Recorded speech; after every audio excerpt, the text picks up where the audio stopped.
Hello, everyone. I'm Dr. John Herding here with Dr. Jeremy Boyd. How are you, Jeremy? Good. How's it going, John? Good. I'm doing really well. Um, Jeremy doesn't know this, but we have the same. We're living in the same network of people, just about, but we've never actually met. So this is the first time Mhm. we've actually been able to talk. But I've admired him from afar because he is one of the clinicians in the Philadelphia area that is one of the most well credentialed clinicians in the area. So I'm glad that we can get him on to kind of showcase what him and his business are doing. So thank you, Jeremy, for coming on today. I appreciate it. Um, Thank you for having me. yeah, so Jeremy is the owner of Trifecta Therapeutics, just off of Rowan's campus, right? What's the town specifically? Glassboro. Glassboro. And you Mhm. just opened a second location, right? Yep, in Cherry Hill. Absolutely, that's awesome. So it's great to see a fellow small business owner expanding. People are seeing the good things that you're doing. But Jeremy, like myself, kind of focuses or does focus, to my understanding, on a more athletic population in the PT space. And I talked about some of his board certifications. He's orthopedic clinical specialist, a sports clinical specialist, and then he's manual fellowship trained. Correct? Correct. Yeah. So you're not going to find, if you're looking for a rehab specialist, you're not going to find someone in the Philadelphia area that's more credentialed with those particular sets of skills. So Jeremy, why don't you, if you don't mind, because I gave you a little bit of background, but you're going to champion yourself better than I ever would. Would you be able to kind of give us your origin story, how you came to accumulate all of these credentials, what drives you with the continuing education, and what drives you to kind of work with the specific, start a business and then work with a specific population that you've chosen to work with? Yeah. So thanks for the hype there. There are a lot of great clinicians in Philly, including yourself there, John, and your team. So yeah, I may have like a lot of letters behind my name, but that's thanks to a very loving and accepting wife of all my Yeah. Con Ed and whatnot. So shout out to the misses there. But yeah, I guess the origin there. I've always was this into athletics. I really wasn't very good at anything. Maybe soccer was probably my best sport, but I was anything I could get my hands on, any type of sport, I was down to play or try. I had just more the outwork yourself mentality. So couldn't really it made up for my lack of talent per se. So that when I came to looking for a career and everything like that, I fell in love with like the idea of like sports medicine, helping those individuals, the individuals I couldn't exactly be. So that led me. I just by chance found physical therapy. That was we're going back. Well, shoot, it's 2022 now, 15 years. Google just randomly popped it up for me. So I fell in love. I volunteered at a place. Luckily, it was a great place to get a good shadowing experience. That was Jersey Physical Therapy and Mark Rubenstein, who was, I guess, my first mentor into the profession. So he, showed me the art of physical therapy, of like really the communication side and really being there for your patients. And that's when it like clicked for me that this is something I really wanted to do. So I went to Stockton, down in Atlantic, close to Atlantic City. It's now in Atlantic City. I wish I could have went there while I was in Atlantic City. I'd probably be broke, but Yeah. um, so I was in Galloway. But yeah, I further got more exposed to some awesome clinicians. Terry Andrews was my first CI, and he was probably the one who really kind of triggered the idea of like really pushing myself, especially getting some of these credentials. He had his OCS. He was certified in orthopedic manual therapy, and just the conversations I had with him were just at such a next level. And I almost felt to a degree ashamed or felt bad for the patients that were seeing me as the student, because I'm like, well, I'm here and he's like all the way up here. And I was like, I got to do everything in my power to try and bridge that gap as quickly as I can. I mean, at the time Terry was probably practicing for 20 plus years, and so I was like, I got to speed this up. And that's what led me down the residency route. where I got to go to temple and work under some really, really amazing PTs. Some I call the goats, Bill Egan and Scott Burns and Hyoja, and they kind of further sparked my fire to like keep pushing, keep learning, and I always had something. I was in orthopedics, just general outpatient orthopedics for a while, but um, every time I did get a kid or something like that who came into the doors, I mean, I love treating anybody, especially like anything that requires differential diagnosing and like direct access.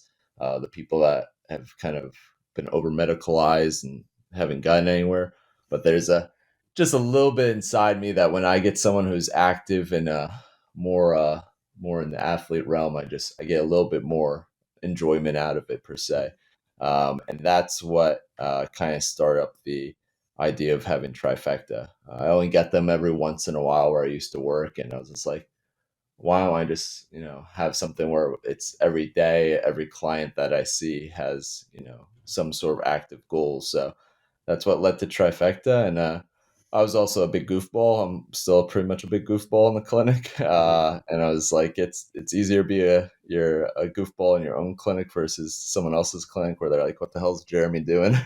Yeah. So nobody can do that to me anymore. So that was my second motivation starting up Trifecta. Yeah. Did you always know that you would be a business owner, or did that kind of just organically happen?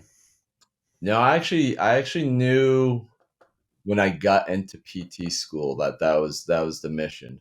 Um, I wrote my first business plan when I was probably like 2021 Mhm. for a PT practice. It wasn't called Trifecta. I didn't think of that cool of a name back then. But that was always the mission. And even my friends in high school, like when we hang out in college, they used to always talk about building the empire because I used to talk about it a lot. And Mhm. yeah, it just something that happened. So it was always in the back of my mind. It was always my mission. And then when it came to the point where again I was probably more, I got all these like credentials and I was like the lead of the the company and everything like that. I was like, okay, I think I'm comfortable and confident enough where I can go on my own and deliver something that would be a good quality product to the people. So I made sure I got all the mentorship that I could, and still get mentorship. Still like really friendly with all the people I used to work with. Mhm. But that was a moment. It was, I didn't know when they would start. It was a wide range, and when it came to that point, I was like, it's time. So I everything love it. fell into place. And then I love the name of the business, Trifecta. How did you come up with Trifecta Therapeutics? Because the standard, and even my business is named, precision performance therapy or physical therapies in the name. Why? How did you come up with Trifecta? Because then you were able to you have a hand signal, and it's all over social Yeah, media, and it's become like kind of your call sign, you yeah. know. So it's really cool. How did you come up with kind of that name and the branding? And because it's you have a great social media page and you put out some great stuff, and you can tell your personality comes out in it with the goofballness, and like it's a fun clinic to go to. And yeah. Yeah. So yeah, a couple things with that. So one of the my original, I guess I had the original business plan, and then in PT school, I had my roommates, and I brought them in of this idea of starting up a business. And I think I just went to National Student Conclave, where that was the first exposure I got to residencies and specializing in physical therapy. So I came up with the first idea of like two of my roommates. I was just like, it's gonna be a three-level place, actually. Good thing that never happened. That overhead would be awful. Yeah. But we were each gonna do a specialization and have like three different floors and that sort of stuff.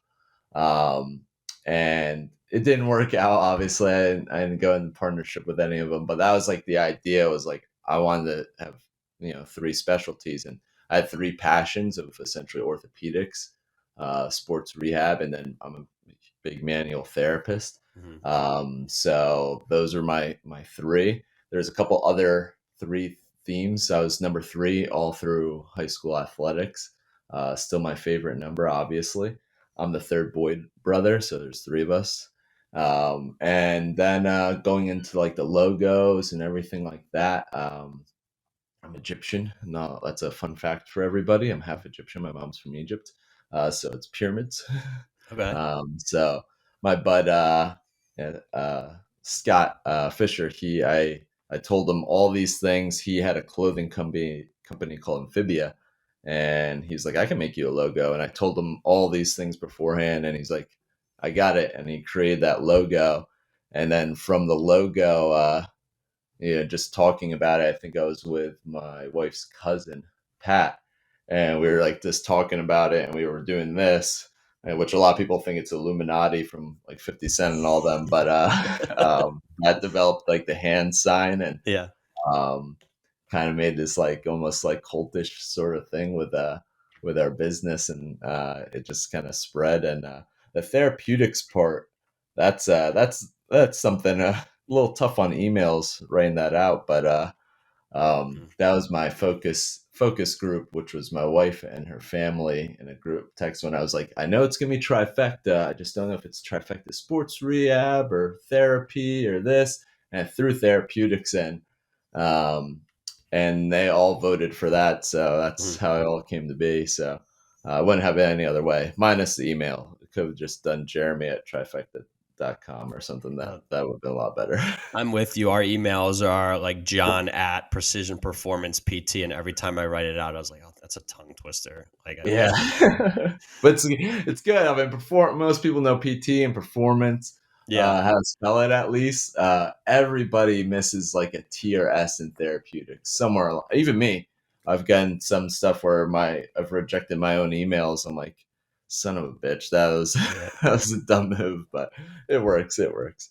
It's a great story, though. It's always great to hear how people kind of came up with like the concept of their business and then the name, and very often it's just something that organically kind of happens just from thinking through it, and it's great. You've created a great kind of brand that hopefully carries on, and you can build that empire. That'll be great. Hopefully, as long as it's done the right way, and I never want to like give up the values of the company. I know it's like it's tough for to grow and scale up, especially PT practices. I know you do an amazing job, especially mentoring your PTs and growing your culture, which is also something very admirable. And I've watched you guys, but as long as it's grown the right way, and we still provide an excellent source of PT, that's how I want the empire to be. So it's a very small empire right now.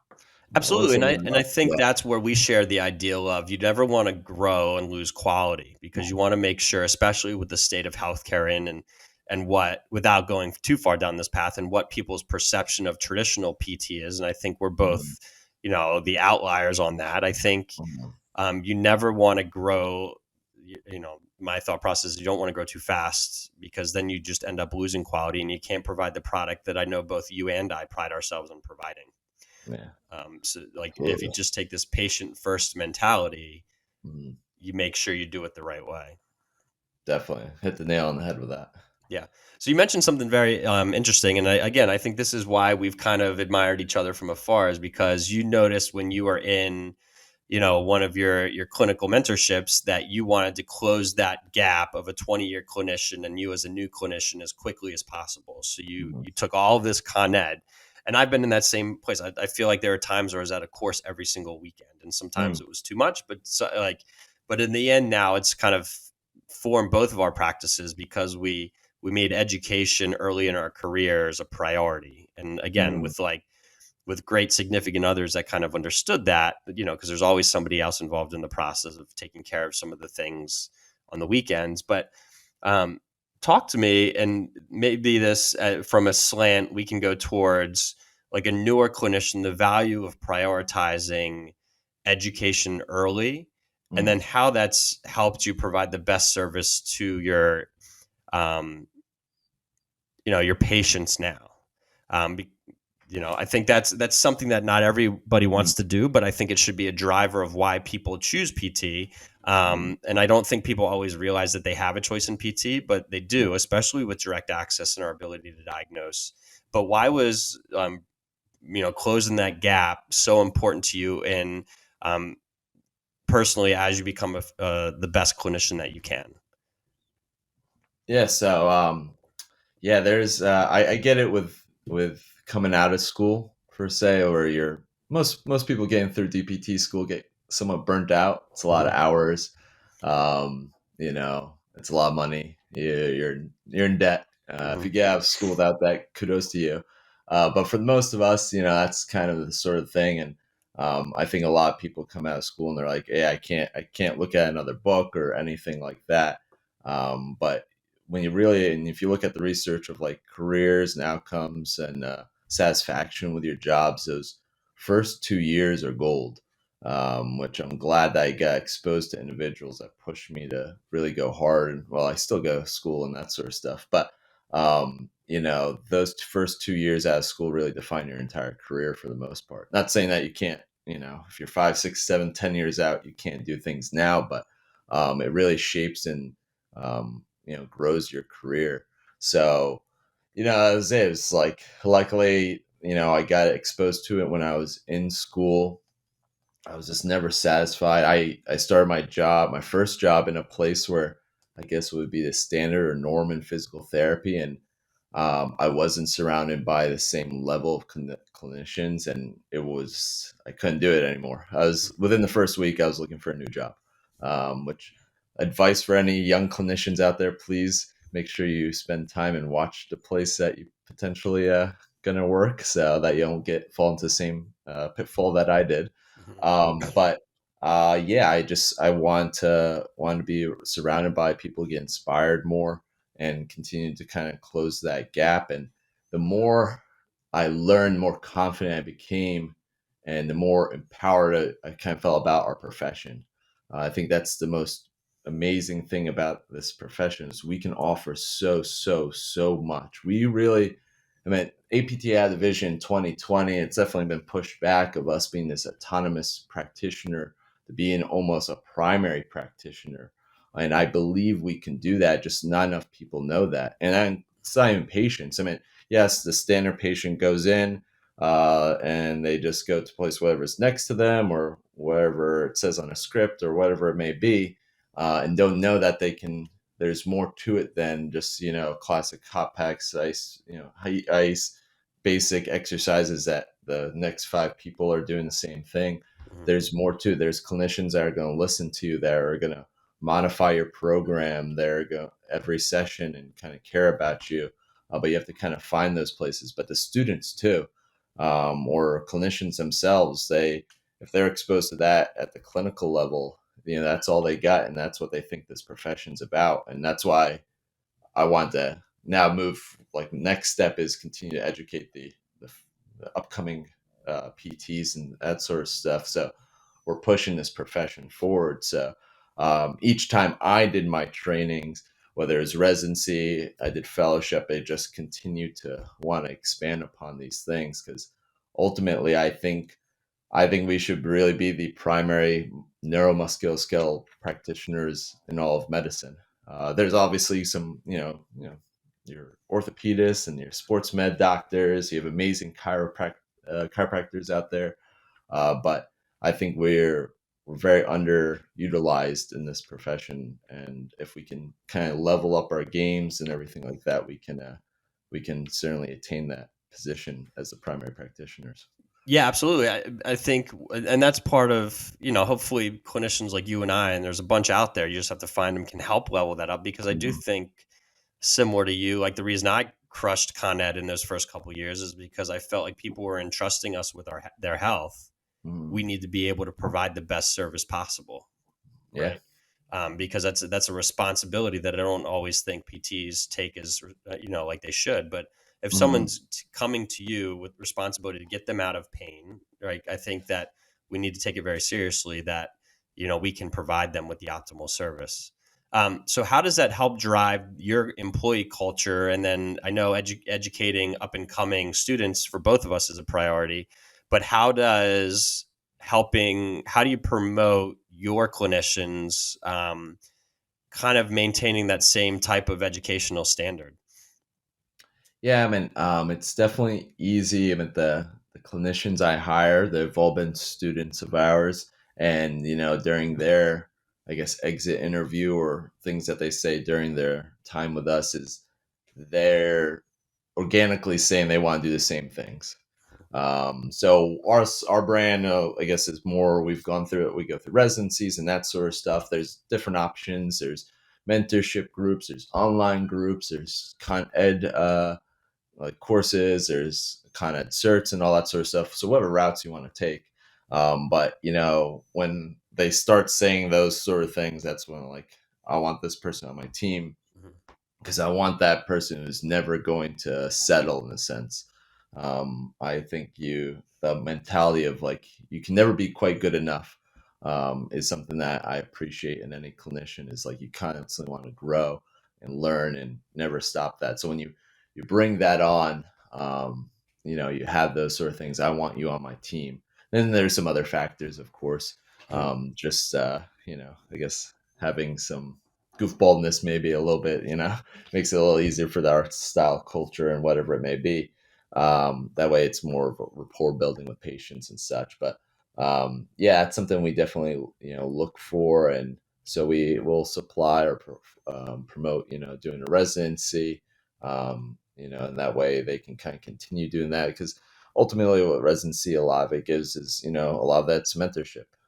There's always didactic weekends, which you work on your psychomotor skills, which is amazing. But a lot of it's that in-depth mentorship, and it's real mentorship. I always tell like people looking for new jobs, and they're like, "Oh, this company offers mentorship," and they go, and the first week it's like mine was a checklist on my first job. They're like, "You can do this, you can do this, you can do this." Mhm. Great. All right. Orientation and mentorship is done. I was like, oh, okay, great. No, but you really want someone who's there with you, picking your brain, challenging you. And I think that's the biggest thing is like wanting to be challenged. A lot of our, clinicians, students, if they don't want to be challenged, you're not going to grow, right? Challenge causes growth. So that's what we look for in our students and our new employees. And is that kind of drive to kind of look to be challenged, look to be pushed. We put our students through interviews that are pretty intense. I get the nickname Scary Jerry. I think I'm a nice guy, but I guess on interview processes, I'm intense. So I get the same thing. I get the same thing yeah, in practicals at Widener. I'm like, I've in 8 years, I think I've failed one person, and they're like, yeah, but you're just like your demeanor. I'm like, oh, it's a curious demeanor. That's all yeah, I it don't is. know. I've heard nothing but like great things and nice things about you. Everyone that says it's like John's the nicest guy. So, but to hear that, I guess that must be a thing. It's just like, yeah, we're just mostly like curious, and I guess if you come off as curious and you ask the whys behind things, like students get like, oh my god, I must Mhm. not be doing it right, sort of thing. Where I'm like, no, I'm just trying to see where your head's at. Mostly for my, I mean, I say it's kind of greedy for me to take students is I'm trying to figure out why you're doing things and seeing if it's things I can apply it myself. I'm like, oh, you do that differently, or you create a new exercise, or maybe Mhm. a different technique, and I'm just like, okay.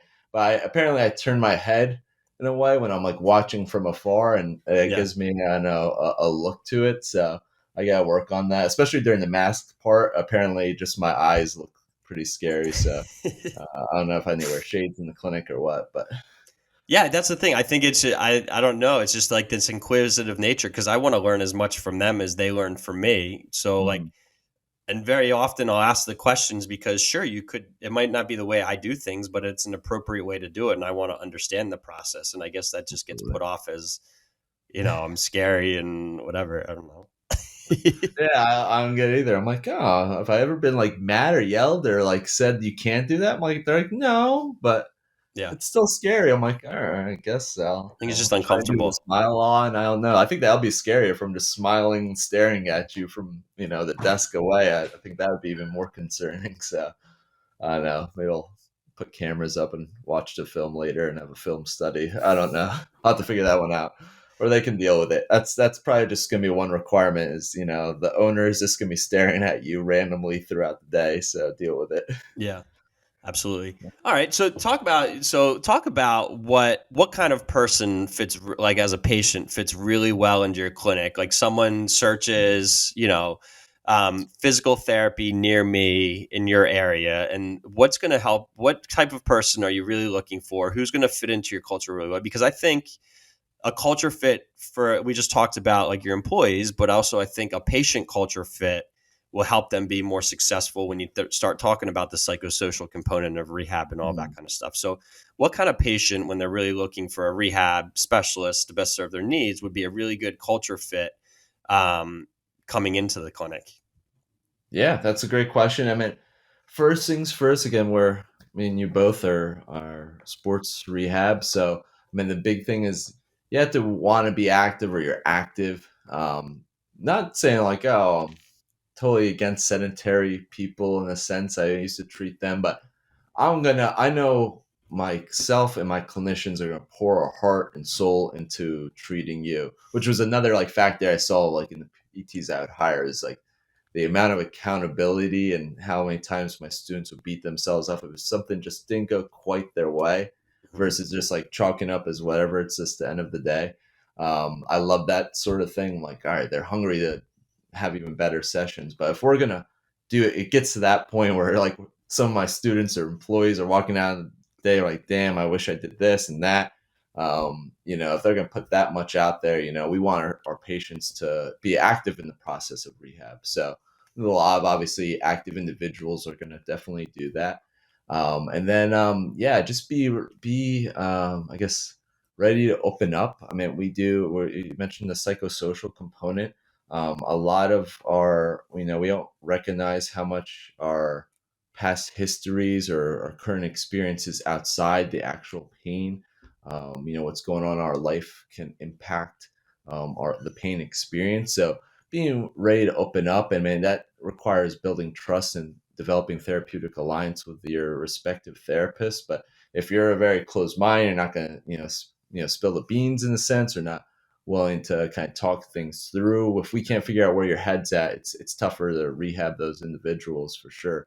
But again, it's a lot on the clinician to get to that point with each patient. But yeah, those are I guess the main things to be looking for, and hopefully, just come and be yourself. We pride ourselves on it being a fun environment. That was something I always wanted. Was again, I call it being a goofball, but it was like things I was doing in an general outpatient clinic was I was like doing penalty shootouts with kids in a small 1,000 square foot clinic, and playing around doing like wall sits and pushing kids around and just having a good time, and trying making it a more enjoyable experience, because I know it sucks and it's never fun to be in pain, but we try to make it as enjoyable as possible, playing your music if you want, and then really getting to know you personally. So it becomes this like everybody's chatting with each other from the front office to volunteers and shadowers to the PTs themselves. So, to just come in, and if hopefully, if you want more than just the standard, I'm going to get better experience, maybe something even beyond that. I would say we're trying to provide like life changing physical therapy. Like we're looking hopefully not just at what's your problem now, but 3 steps ahead. Hopefully, like what we can educate can set you up for success for the long road. So, yeah, I guess that's in a nutshell. That was probably a longer rant than it needed No, to it's be. great because I think like when you really think about it, like does anybody really want to be in PT? Like Mhm. not very often. And we see I don't know about your population, but we see a ton of direct access. But Yeah. most of the time people are being referred to PT and they're coming because the physician told them to, right? Hmm. They don't really want to be there.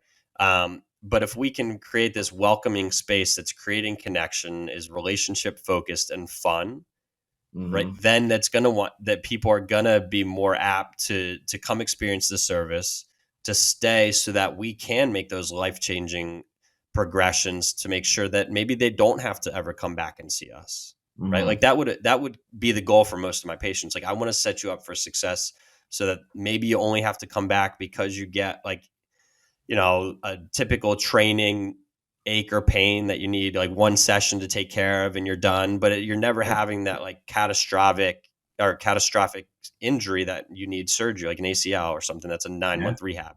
But if we can set you up, we might meet you through the injury because a physician referred or you heard you came to us somehow. But if we can get you through the injury, but then set you up for success long term with some good movement principles, like technically, like, I don't want to see you again. I hope we're great friends and we have a great relationship, and you stop in just to say hi or use our Normatex or whatever. But like, I don't, I want it to be a more lasting relationship than just the 4 to 6 weeks the doctor told you to come see us for 2 to 3 times a week.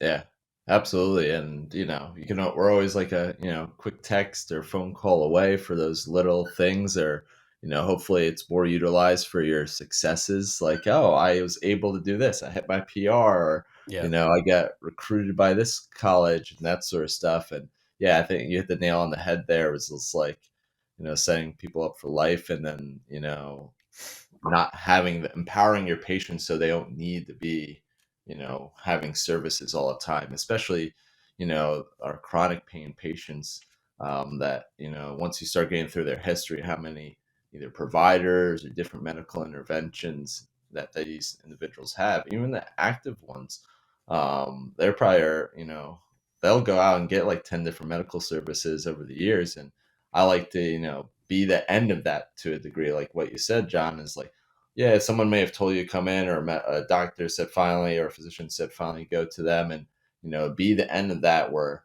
we're empowering them to not be over medicalized in a sense. So, and then yeah, it's always nice to see them on the back end and get pictures of them climbing a mountain that Oh, it's they couldn't possibly do a year ago or something like that. So, Yeah, and it's great. I think you're similar to us. Like, we have, pictures of all of our patients who will send them to us, of them, their athletic success, or them, doing the Spartan race, or, it's not just athletes we put on the wall. It's everybody who has a mhm. success after coming to PT.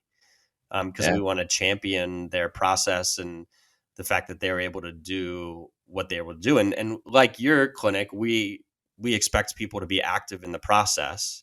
So hmm it's usually the patient that makes us look good because they're putting in the work, hmm right? Yeah. absolutely. So then some do too much work, as it's in like the active population. I'm like, oh, we talk about ACLs, and they'll grind it out for 9 straight months in there. I'm like, oh, how, like, things are a little sore and that sort of stuff. I'm like, how often are you working out? They're like, oh, 2 times a day, 6, 7 days per week. I'm like, you're probably doing a little too much. So it's that fine balance of figuring out the right amount. But again, always a lot easier with the those who are active minded. So we get a lot more credit probably than what we deserve. But Oh, I'll keep absolutely. that on the hush Don't hush. tell So. anybody. But actually, speaking to that ACL patient, right, that might overdo it, have you found yourself, because I know you like to form connections with sports specific coaches, personal trainers, colleges. You like to form a team around the Mhm. athlete. And then it sounds like you almost become sometimes the the consultant that's managing the team, or like helping to dial people back. Can you talk a little bit about how you're forming a connection? Because it's very rare that you see that in a private sector, right? If there's a Mhm. D1 athlete, they have the athletic trainer, they have the strength and conditioning coach, the PT, the skill specific coach. But Mhm. privately, you don't see that very often. But it seems like in your business, you've been able to create those connections where if somebody comes into you, you can send them to a skill coach or performance coach that can be part of that process, or vice versa, right? You'll get referrals from Yeah. a skill coach or a performance coach. Talk to me about how you become kind of that athlete manager or consultant, or how that's really guided your practice to best serve your patients. Yeah. Yeah, I always call it like I try to be the quarterback, I guess, of the athlete per se. Mm-hmm. So yeah, I came to the realization, I guess I have an unhealthy addiction to like wanting to continue to be better, to be a sports physical therapist, or Mm-hmm. orthopedic sports physical therapist. But let's face it, it's more sports now. Um, and I dive in, I do all these sort of things, and all my research, my Con Ed, all this sort of stuff is that now I've taken some coaching classes and that sort of stuff. Yeah, I mean, a lot of my staff have their CSCSs and all that sort of stuff, but we invest all our efforts into becoming the best PTs. I'd be doing a disservice to the athlete if I tried to do all the other components, like being just a strength and conditioning coach or the skills coach. I played soccer. I have a guy who played basketball who's, if you want to, he can coach people if you want to. But once you look and you want have the best interest in the for the athlete, you start to realize if I can connect them with the people who the amount of time I invest into being a PT, they're investing into their whatever their specific skill set, being the best strength and conditioning coach for basketball players. And it's gone to that niche level for like strength and conditioning. You have guys who are really good at strength and conditioning of basketball, baseball, golf now, in connecting those individuals, and setting your athlete up for those like, hey, I need you to go see this individual. And every time I've done that, and it's tough, maybe it's an additional expense or it's additional time. They're like, oh, why can't you do it? I'm like, believe me, if you get in with this person, they're going to up your game. My job is to diagnose, see what's going on, help modulate your pain, educate you. But you want to, work on your shot, or, work on your ability to cut and those sort of things. Work with someone who's done that, who's gone to the conferences for that. So once I realized all that, I think SFMA and the TPI course, I don't know if you've ever taken that, John, they have that mentality of where it's like you have your medical person, you have your skills coach, you have your strength and conditioning coach for one athlete. Really adopting that just helps out the athlete, and everybody who's like hopped in on it is thanked me. And you can see it's cool because they'll end with me, and they continue those relationships with those skills coaches, those strength and conditioning coaches. Mm-hmm. And as a result of that, probably seeing me much less, which I'm all about, which is weird as a business owner. You're like, oh yeah, I'm not getting any revenue from it, but to see them healthy, excelling more at their sport now, being better than they ever were because of these other individuals are on their team, it makes me super happy. Yeah, and I think that's a growth mindset that we both share. Is there's enough people to go around, right? Yeah. And I think you're going to get more referrals from that patient that you're able to set them up for success with some of those coaches, versus if you just kind of let them go and they didn't maybe see the success that they could have gotten, right? Yeah, absolutely. Yeah, so And same with like physicians too. It's just like, yeah, a lot of them have their own like PT groups and everything like that. And not to knock any of those, but me and you, we offer different like levels of care and different, more specified to the active individual. And it's like, oh, we can have an ACL and they can go to a general population place, and not to knock on them. But if I send them to a more sports specific place and they know what they're doing, especially like the ACL, me personally, maybe because I'm an ACL junkie, I don't think you coming out of school or being a general physical therapist should really treat that. It's a very complex thing, even though most people view most surgeries as non-complex. But you really want to have someone who specializes, who understands the nature of the surgery, the phases, what can go wrong, hopefully what can go right. And if the surgeons are like, oh, let me refer them to this person, that way they have a really great outcome. The patient's going to remember that's who did the surgery, and refer them, anybody else, especially ACLs, unfortunately, yeah, on teams, especially female sports, 2-3 other people who tear their ACLs. So yeah. it's hopefully getting the word out for that sort of stuff. But I think that's what's really interesting too, because if you have a good relationship with a strength coach, you can get someone that just had ACL surgery training rather quickly. If they understand the process, we're working together, so they're not missing a ton of time and they're maintaining their strength, and they have a better outcome on the back end. Yeah. So I think that's where those, like you said, like you kind of stay in your lane. And I can write a strength and conditioning program. I've been doing it for 25 years, but there's coaches that are 100% better than I am, and because they've been doing it more often, and they write. Our strength and conditioning coach in our Garnet Valley clinic, Rob Rabina, one time he wrote like 2,500 programs in a year is like his average, and he's been doing it forever. So he 100% can write a better program than I can. Right? Absolutely. Yeah. Yeah. That's all he does, right? That's his bread and butter. So why would, let them have at it? Exactly. And when you find a good coach that you can coordinate that with, you have absolute trust that they're going to know how to manage an ACL and help improve the outcomes for everyone on the back end. Yeah, I'll give credit to Dr. Sharon Wentworth, who I did a lot of my ACL with. She has a clinic where she was like, oh, it's like 80% ACLs. At times it was almost like it was 100. Very amazing place, elite sports physical therapy. But she had strength and conditioning coaches on her staff. And then her husband, Bobby Smith, ran RIP and had the strength and conditioning side. And she was she would straight up be like, we do our table things or manual, and she's just like, I give them the flow sheet or their exercises and give it to the strength and conditioning coaches. She's like, straight up, they know it better than I do. Yeah. They know what to do at when and that sort of stuff. I'm just here when things come up, or especially the hands-on sort of stuff. So Hmm. once I got like understanding that, luckily I got while I was in PT school, I was like, oh, that makes sense. That's awesome. So I don't know about you, but I don't, I don't want this to come across the wrong way, but it's purported that PTs are the movement specialists. And mm. I think sometimes maybe, but I think most of the time a strength coach has probably seen more movement, coached a little bit more, and can write a better program. I agree. I agree. I think I've had like discussions with my students about that. I'm like, really, maybe we should be like labeled like maybe the facilitators of healing Yeah. of whatever sorts, whether it's direct access, or we're the first like group to see people will facilitate healing, or even after surgery. But to say that we're like movements, I mean, those are like kinesiologists, strength and conditioning coaches. Um, those are probably the ones that are really the movement specialists, if I think about it. So I agree with you Absolutely. wholeheartedly. Nice. So what's next for you? You just opened another clinic, a second Mhm. clinic. What's next for you? Do you have anything both personally, professionally that's kind of on the horizon that you want to get out there for people? Yeah, so yeah, I want to continue to invest, getting our second office in Cherry Hill, more up and running. It's growing each month, which is nice.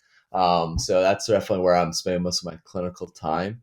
And yeah, I got a couple presentations at some conferences, mostly about ACLs in the future, and then yeah, so I guess professionally, I wanted to start. I keep saying it. I'm like, oh, I got to do some more business minded stuff. They don't really go too much into business school when you're in PT school, which is I think a little bit difference between us and chiropractors. I know they get some business stuff. I'm like, oh yeah, I got to do that. So I mean, we've been successful, but we can probably even be better. There's probably a lot of things I don't know in regards to business versus was it flying the plane as you're gluing it together, which is pretty much what has what I've done from a business side of things. But hopefully, I can do that, and then yeah, I continue to grow, lead, mentor the company, and then maybe in a couple years, I'll do some post fellowship work, maybe get my DSC.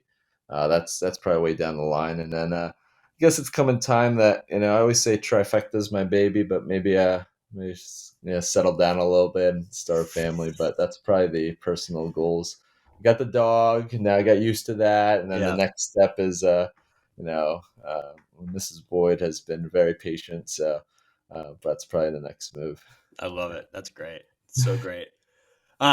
Great. So we've been adding, or we've been ending each of these episodes with like a final 5 quick fire questions to give people more insight into who you are. I think this would be really fun with you because you've already said you're this giant goofball, and it's clear on social media that it is. So I think these are going to be fun questions for you. You ready? I'm ready. All right. So you're walking into the clinic on a Monday morning, ready to take on the week. What's your walkout song? Walk out song, like I'm ending the day. No, I'm sorry. Oh, Like walking into the clinic. oh, Yeah. okay. Watch for this "Boomaye" by Major Lazer. If Okay. anybody needs to get hyped, that's a song to do it. Nice. Like it. What's your favorite exercise? Ooh, favorite exercise. That's a that's a great question. Probably the deadlift. Just straight up, if I was limited to only being able to do one exercise and like they're like Jeremy can't add anything else, it'd probably be the deadlift. Not saying I'm the greatest deadlifter in the world, but Yeah. that's probably it. Name's great. It hits a lot of areas.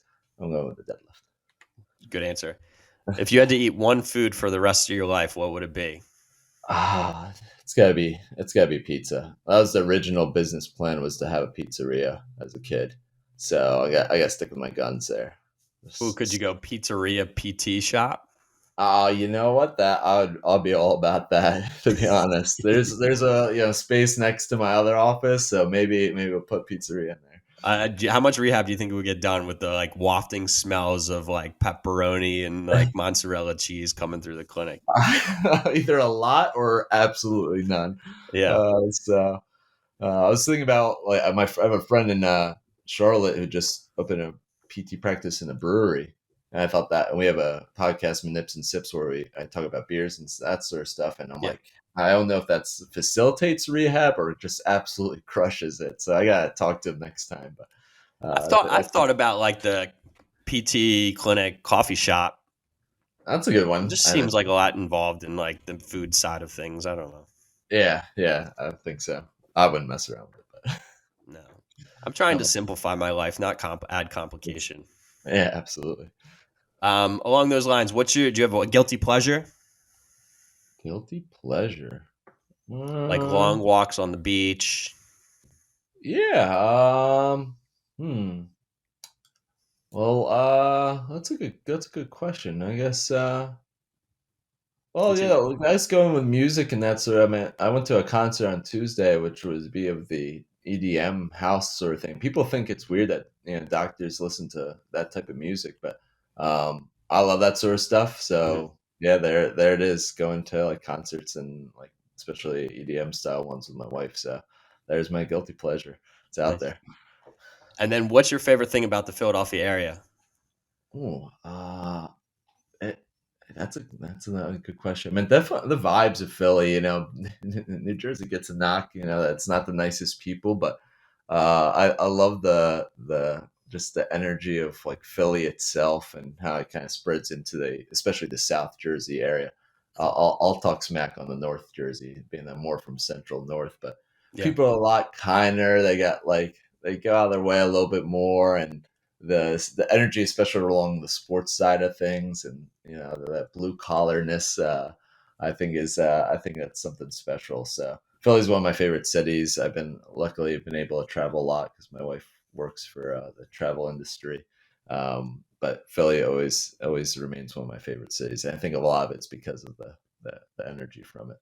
Nice. I love it. Well, in closing, Jeremy, do you have any final thoughts, or can you share with people how they can get a hold of you, what your social media handles are, in case they want to check out what you're doing? Yeah, I guess final thoughts. I guess in summary, I mean, people you have access to amazing people like John, and I'm sure all the great people of this show. So make sure you do your due diligence and try and reach out to those people. Me personally, we're at Trifecta Therapeutics. That's the company one. My personal Instagram's at the Decent Doctor. That's what I'm saying. I'm decent. I'm trying to always get better. I'm not the great doctor, but that's it. My email. I'll give you the simple one over this show. At the decent doctor at gmail.com. I'll spare you the business one. Yeah, feel free to reach out to me. I'm an open book. Whether it's questions about you personally as a person, mentorship, or anything like that, can help guide you in any way I can. Yep. Well, I appreciate you, Jeremy. Everything I said at the beginning is true, and keep fighting the good fight, giving good care, and hopefully we can continue to show people what's out there as far as you know physical therapy rehabilitation as it is specific to athletes and more active individuals. So thank you. Well, thank you. All right, we'll talk soon. Thanks. Yeah.